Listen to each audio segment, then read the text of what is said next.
जी धरती पले लय अवतार हो, संसार डगमगाए लगले।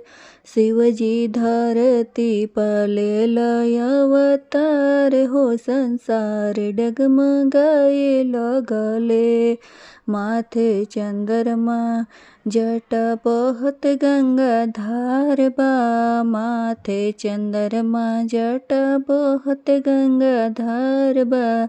उनका गलवा में सापवा के हार हो, संसार डगमगाए लगले। शिवजी धरती पली ले लय अवतार हो, संसार डगमगाए लगले। हाथावा में डमरुआ शिव के बाटे चक्रधारी, हाथावा में डमरुआ शिव के बाटे चक्रधारी। संग में घूमता रे भूत बैताल हो, कि संसार डगमगाए लगले। शिवजी धरती पले लय अवतार हो, संसार डगमगाए लगले।